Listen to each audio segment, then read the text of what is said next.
All right. Today is Friday, the 5th, I think. 5th? Yeah, it's probably the 5th. Um, but don't go by me, as you said. It's been nearly a week since we've done anything on anything, anywhere. But I did manage to get out today after it warmed up, because we got down to near freezing last night. We got down pretty low into the upper 30s the night before, and it's just been colder than you know what around here for the past few days, anyway, that I can remember. Got the heat flowing out here while I was busy putting some of this aqua coat on this 6325 cat. I almost forgot which model this was. It's been so long since I did anything. The chassis is still sitting over there waiting. I got some tubes in today that I ordered from Tubes and More, I think it was, .com. But don't quote me on that. I'll try to remember to get it in the description,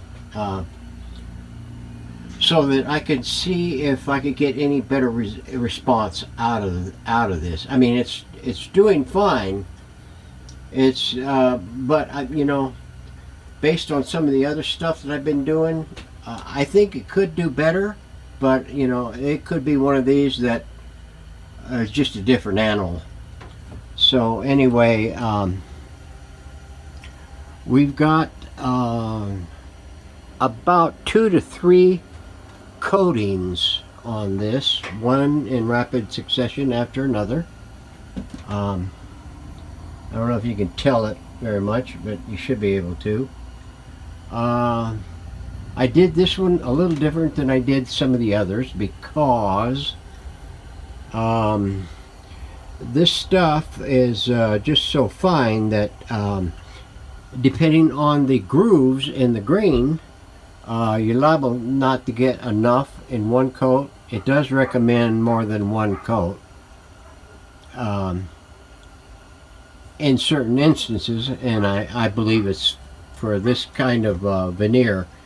The grain is so pronounced in it that that one coat is not going to fill the grain to where you can get a good smooth glass-like finish.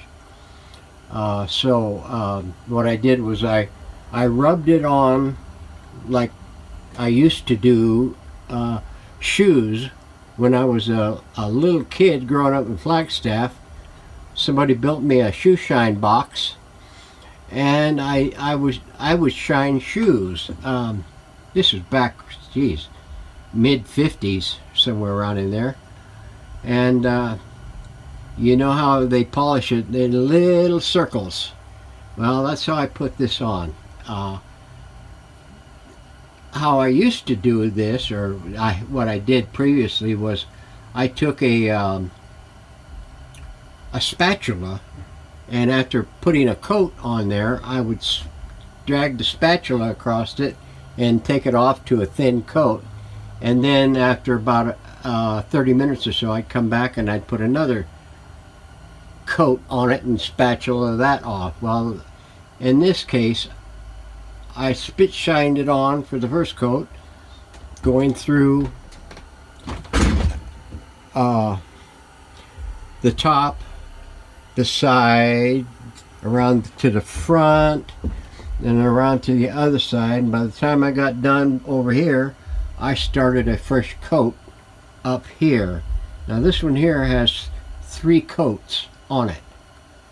The sides have 2 coats on it, and they're pretty fair coats. I mean, I didn't get stingy with it.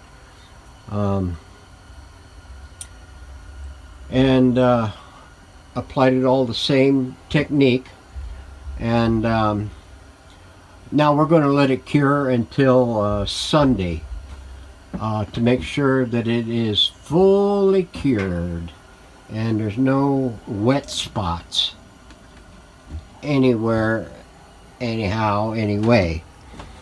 Let's see if I can get some shots this way. So that is going to be that, because whenever I get ready to start sanding it, I'm going to sand it down to color. I do have 2 coats of sanding sealer on it in between the stain coat and the aqua coat. Now I had, you know me, most of the ones that I do, radios that I do, or cabinets for the radios that I do, I've been doing in a gloss finish. Well, it seems my local Ace store is run dry of the clear gloss poly, and I just managed to eke out 2 cans of the semi-gloss poly. The only 2 semi-gloss polys of all the polys that they normally have on the shelf. Those were the only 2 left.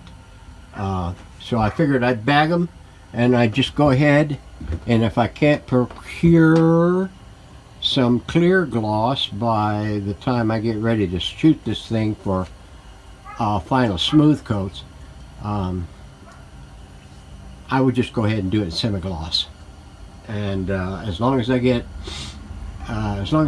smooth sanding on it, I'm going to take it to probably 600 to 800 grit. We're going to try and get it close to automotive finish as possible, but I'll take however it gets, as good as it gets, whenever it gets there. So that's all I have for this week. I am working on my, there you can see it there, I am working on my my SIG gens to see if I can get them tightened up and reliable, so that the next one I move on to, I'm not going to have any glitches.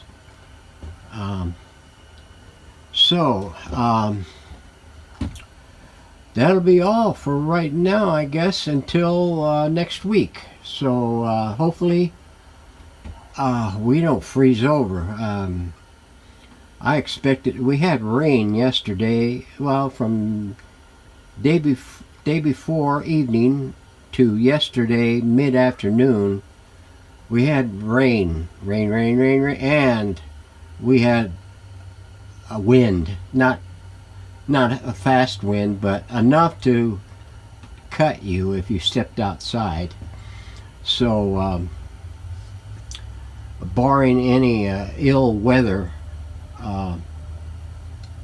we'll get out here and we will get this thing checked out with the substituted tubes or exchange tubes to see if we can eke out any better result on these. At least till I can get satisfied. I still have to dress up the speaker basket and the back panel and the antenna and the connections to the antenna. Get them all refurbished up. And let's see, what else is there? Oh, the bezel. I got the bezel still in the jig. It's not really doing anything right now because I had this out in the sun for about 3.5 weeks. Pulling it, stretching it, tugging it this way and tugging it that way, getting it to lay flat. So I've had this in various traction modes for that time, to try to take it a little baby step at a time without taking and fracturing this thing. But I'm going to have to remake or I'm going to have to modify the glass, how the glass fits into that, in a similar fashion to what it was, and try to keep it looking natural. And then we can go ahead and put a finish on this thing and get it good. The buttons are all ready to go. One kind of fell asleep on me there. And the where are the oh, here they are. The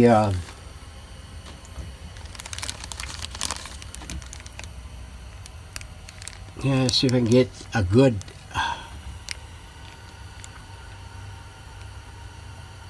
the knobs and the actuators for the switching are ready to go on. So it's just a matter of time now. So thanks for watching. Thanks for hanging in there. I'm not in the ground yet. I'm still above it. Me and Doggy. So guys, stay warm out there and stay safe. Thanks for watching.